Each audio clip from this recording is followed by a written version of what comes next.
Hi there, welcome to another edition of the Wayrider Chronicles. My name is Kim. Hi everybody,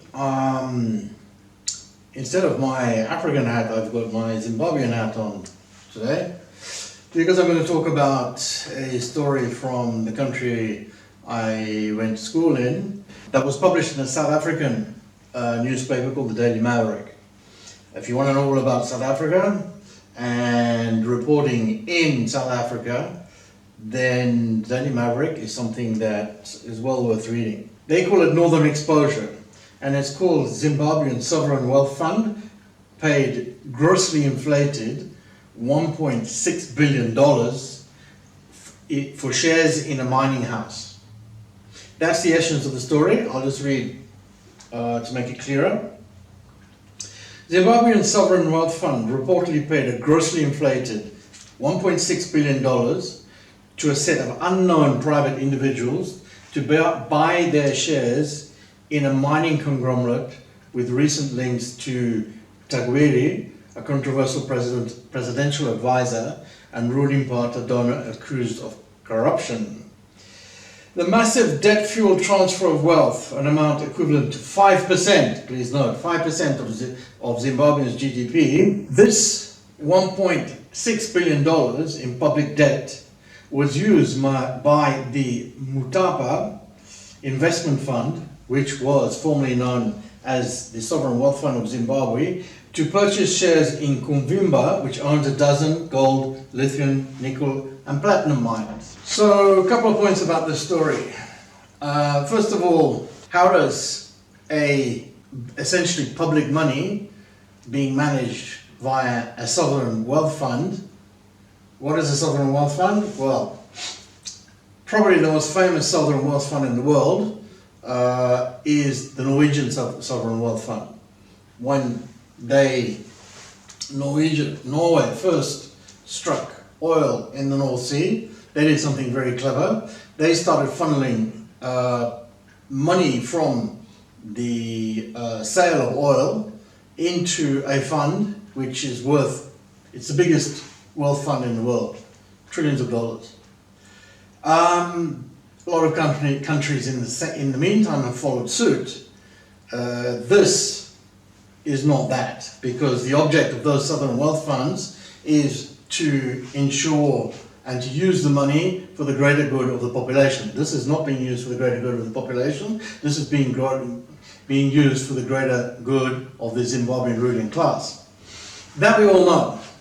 What I would like to point out with this article is from the Daily Maverick is three different aspects of this particular article, which has been known for, at least as far as I can work out, since about April this year.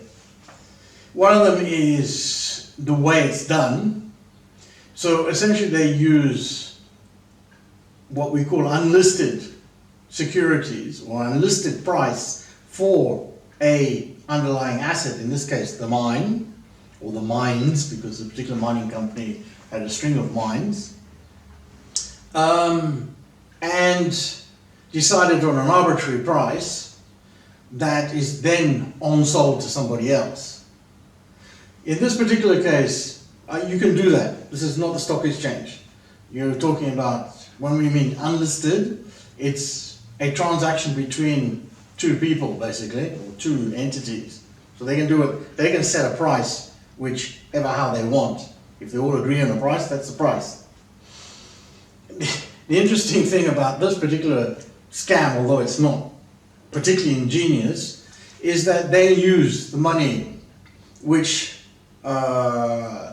essentially belongs to the people of Zimbabwe to buy the shares, or a part, I think it's over 40% of the shares in this particular mining complex, and give that money to another person who's actually part of the ruling elite, and who's in turn, I wouldn't be surprised, although the article doesn't go into that money is being given to specific people in the Zimbabwean ruling elite, who will then put it offshore in that great offshore haven which has taken over in a large way from everything offshore that used to exist 10, 15 years ago, which would have been Switzerland, the Cayman Islands, all the rest of it, that's Dubai.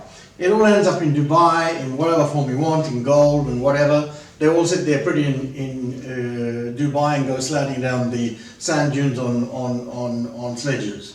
Good fun. Meanwhile, everybody else scratches by in African countries with no money. That's just the way of the world. That's the first point. The second point is this particular investigation was the article is put together very, and there's a link in this video. The article is put together by the South African newspaper, the Daily Maverick, but it's based on investigations carried out by an organization called the Century, which was founded by, back in about 2016, there'll be another link in the video, by a number of US acting celebrities, including George Clooney and Brad Pitt. It's a organization that exposes corruption in the world. Their website, I'm not sure what's happening with them. Their website needs a major upgrade. That's a different issue. In turn, they start investigation by an outfit in Zimbabwe called the Media Hawks. I personally don't know this outfit. I've just been looking at their website. There's a lot of stuff on there and it's interesting. There's another link in this video. So it's a three-part investigation. If you probably talk to anybody in Zimbabwe or possibly South Africa, this is old news. They know this has been going on for many, many years in different forms and in different ways. They find the ruling elite of Zimbabwe finds ways of getting, and you know, it's incredible amount of money. I made a joke with my school class in Zimbabwe this morning, how compare and contrast to a similar, but a same type of scandal in the city of Genoa, as it's called in English, in northern Italy, that has been hitting nightly news when it first came out, and it's still brought up at least once or twice a week since about May this year, that there was a corruption scandal in that port. The director had been taking bribes and taking holidays overseas and stuff like that. But the amount of money involved, okay, there's mafia behind it, for sure. In Italy, there's got a whole mafia corruption commission, and the police involved have discovered that this has been going on. The numbers they're involved are ridiculous. Less than $180,000. Whereas here, we're talking about I mean, Italy's, I don't know what number it is, 9th or 10th economy in the world. Zimbabwe is sort of like down here, 200, right? And people are all starving. They have no money. And these guys manage to engineer a scheme where $1.6 billion disappear. It's ludicrous. Completely ludicrous. Again, and this will be the last point, compare and contrast. There's two things that's happened in Africa in the last month, let's say. One of them was the South African elections, which everybody thought was going to be a disaster, and actually turned into for the moment, government of national unity, which appears to be functioning, which means that everybody's got together and they've decided to try and make it work. And one of the big things about it is there will be an effort, or they're going to make an effort to try and stamp out this form of corruption, which is called state capture in South Africa, and in Zimbabwe, I don't know what it's called, but it's the same thing.